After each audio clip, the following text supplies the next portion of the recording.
Hi, this is attorney Nicole Christie from the Christie Law Firm, where we work hard to make families stronger. So today I want to talk to you about supervised visits.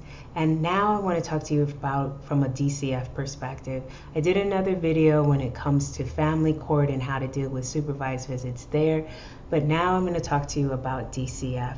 And so when it comes to DCF, if your kids have been removed, they will have supervised visits, especially when there's an order of temporary custody, and until whatever the issues are have been resolved, most of your visits are going to be supervised.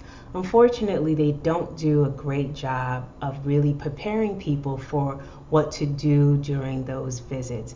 They basically set up your time and then start taking notes during your visit.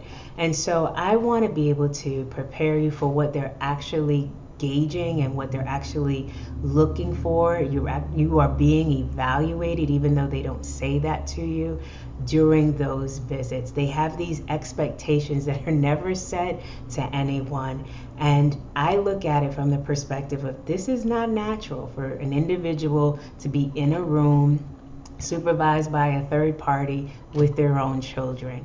And so it's awkward. You feel like, well, what should I be doing? This room is small, especially if it's being done in the DCF office, and you're wondering, what do I do? So one of the first things you want to do is depending on the age of the child. So if the child is an infant, you just want to make sure that you take all of your time to spend just with that child, engaging that child depending on their age. Maybe there's different exercises they should be doing, making sure you're engaging if they're hungry, need their diapers fed, but just in that moment, be about the child. Do not pick up your phone. I don't care how old the kids are, do not pick up your phone. I had a family be evaluated based on the fact that the aunt was on her phone, and she actually explained I was trying to find a game for the kids, but all they saw was that she was on her phone. And so you want to keep the phone aside, put it on vibrate, put it on silent, and focus just on the child. The child is a little older, a toddler, school age, even a teenager. You want to bring activities that match that child's age. These are your babies, these are your kids, you know what they're interested in. Try to bring those kinds of activities. This is a great time to actually wean them off of any electronics, because the electronics, it's hard to gauge what you're actually looking at from DCF's perspective. So if you bring in the board games, if you bring the things that they're kind of interested in, so that they can see you actually interact with your kids. So bring age appropriate items. Another thing to do is bring food. Bring some kind of food. Now again, you're being gauged on what's appropriate, and so all of a sudden you have to have this great diet plan, which nobody really always follows with their kids at home. But you want to bring good snacks, and by good I mean healthy snacks. I should use the word healthy. And in those snacks, fruit or whatever kinds of crackers and cheese or things like that, that they like. Maybe the Go yogurts or whatever they might like at the time. It's important that you try to normalize the time as much as possible.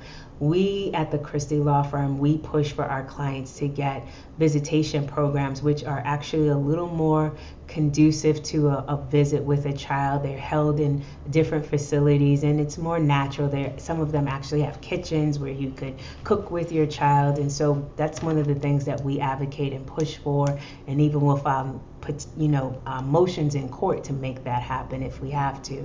But if you for now are only in the DCF office, try to do your best to normalize that, to make it a special occasion, and it doesn't have to cost a lot. The dollar store has an entire aisle of all kinds of kids activities, and I like doing that, especially because you're there and you're going to be leaving it with the kids, and who knows where they're going to leave it. You love kids, but they don't always keep track of all of their belongings. So, go to the dollar store, get $20 or so and buy a bunch of items and keep them at home so that every time you have a home visit, you've got something that you can play with them, that you can share with them. When it comes to Valentine's Day, do Valentine's Day cards with them. Do Mother's Day cards with them. Whatever you need to do to fill up the time that you are so focused on the kids. Do not use that time to fight with DCF. Don't use that time to complain about the foster mother or to even raise any issue. You may have legitimate concerns, but when it comes to your visit, the only thing that's important is your time with your child. Don't ever let that be interrupted by anything. Even when the DCF worker wants to talk about the case in front of your child, say, you know what, can we do this right after the visit? Can you call me tomorrow? I'll be free at 5. I just want to focus my time with my child. And so bring enough activities, enough snacks, enough things to do so that you can spend time with your child. Now, I know during those times the kids may say, I want to go home. Why can't I go home? You're being evaluated on your answer to that question.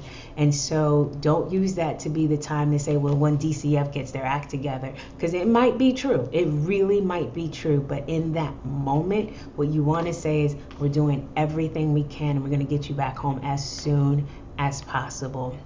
And it might seem like, it's not enough to say, but it is the best thing to say. One, you don't put any time frames on it so that they think at the end of the month or next week or any specific time, but you're letting them know that it is your responsibility, that all they need to do is go ahead and still be a kid, but that you are doing everything possible to get them home. And so enjoy your time with your kids. Spend, that time talking to them, engaging them, and making it as natural as possible. It doesn't feel like it. It doesn't feel like it's a way to do it, but you have to find that way because you're being evaluated and they're not going to tell you what I've just told you. And so I want you to have the tools necessary to be prepared for that. And the last piece that I will tell you is I'm a germaphobe. I will admit that. And so sometimes I'll walk into a place and I'm like, this isn't clean. And I literally will carry my own wipes. They're in the car. Bring your wipes. Bring your own blanket.